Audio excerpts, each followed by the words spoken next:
A huge difficulty that many men face, including myself in the past, is allowing fantasy to trump reality. That is, allowing wishful thinking to seem real, especially when it comes to dating, and failing to welcome a cold but much needed dose of reality into our analysis of the situation. I have a friend, Jim. A few years back, Jim became infatuated with and then obsessed by a girl named Kat. Jim was a science major who'd moved to Sweden to advance his career and to enjoy the culture in a foreign city. Kat was a Swedish girl whose ambition was to become a famous stand-up comedian and who was seemingly a constant presence on Instagram. Jim met Kat through the circle of friends he developed in Stockholm, and the two of them quickly became close, or at least they began hanging out several times a week, attending comedy gigs in the theatre together, going for long walks and shopping, and so on. Now at this point, Jim was something of a simp.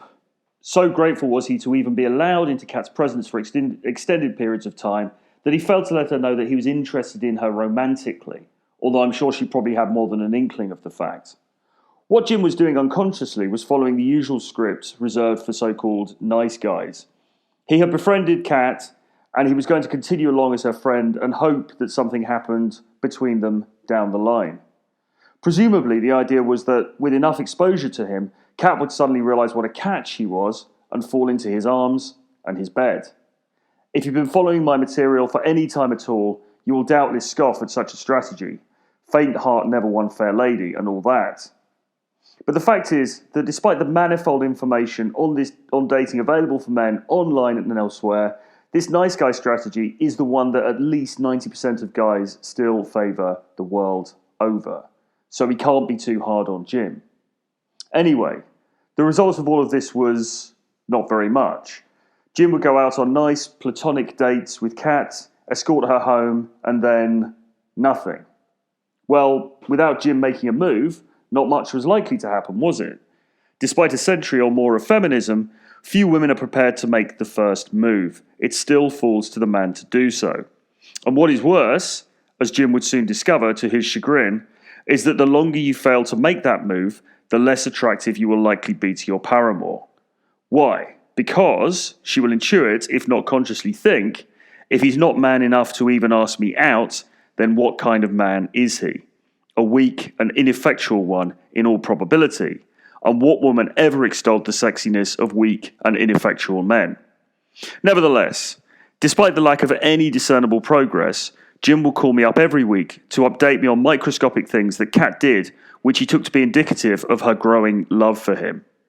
Last night, after we'd played pool, she gave me this really long look. Like, really long. When I told her I'd once played guitar in a band at school, she responded that she loves guys who are musical. After we'd left the cinema, she said she missed having a boyfriend who took her out to see movies.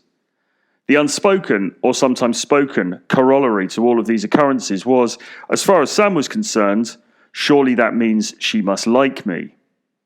Clearly, what was going on here was that Jim, so enamoured of Kat, was reading reciprocation into her every casual glance and utterance. He was building up a fictional narrative in his head, one where she was falling in love with him, and where it would only be a matter of time until they got together. But, and here's the kicker, because he was scared of rejection, Jim never put that narrative to the test. He never told her that he was interested. He never asked her out on a proper date. He never leaned over and tried to kiss her. Why not? Because the result of any of these moves could have been her telling him she wasn't interested. And since, deep down, Jim knew that this was likely to be the case, he simply wasn't prepared to put himself and his desire for Kat on the line.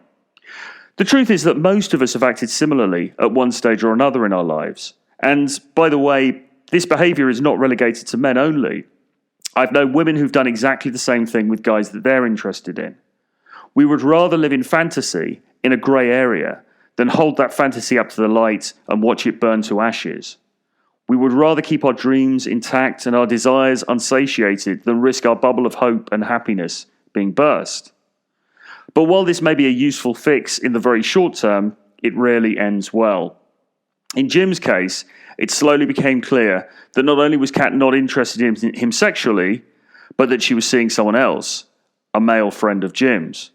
Of course, This was extremely painful and frustrating for Jim, and I was the recipient of many late-night calls on the subject.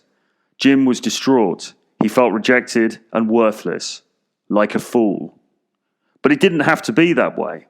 If he'd simply approached Kat and asked her out on a date in the first place, then she might still have turned him down. But at least the whole thing wouldn't have been so prolonged, and he wouldn't have been subjected to such dire emotional pain. I have often said in the past that the most painful place for a person to be is in a grey area between knowing and unknowing. But in certain cases, like Jim's, we will willingly put ourselves in such a grey area, since it holds off the inevitable day of reckoning when our desires will be evaluated and either accepted or thrown back in our faces. But it's no good. A sword of Damocles is still a sword, even as it hangs over us and the blade has not yet pierced our skin. If you are in a similar situation to Jim, then you must recognize this, be honest with yourself, and extricate yourself as quickly as possible. Confess your feelings to whoever it is that you admire and let the chips fall where they may. If she says yes, then great, now you're dating. If she says no, well, just remember this old saying from the 12-step recovery groups I attend. Rejection is God's protection. If you've enjoyed this and want more actionable advice on how to avoid a plight like Jim's, then my 4-part online course, The Renegade Playbook, is for you. You crave freedom, right? The freedom to date who you like, live where you want, and earn money without having to answer to a boss. You're sick and tired of living a conventional life. Now you want to go renegade. Perhaps you read about people online who have created amazing lives for themselves, dating prolifically, earning money online, and enjoying the ability to live anywhere on the planet. Well, the good news is that you can do exactly the same thing if you're prepared to follow a simple program, put the work in, and be persistent. In this easy-to-follow and to implement 4-part video training, you will learn the daily habits you need to put into place to ensure your success. The surprising and yet simple formula that, if you apply it to both your dating life and your business life, will help you to achieve massive success. How to meet and date more girls without using Tinder. How to use these principles to begin your own online business. The exact step-by-step process to create huge change in the most important parts of your life in the next 30 days or less. The good news is that right now you can access the course immediately for just $47. Hit the link below. Also, remember to subscribe to this channel and hit the notifications bell so that you know every time I release a new video. And finally, as I always say, live the life you want, not the life you think you should.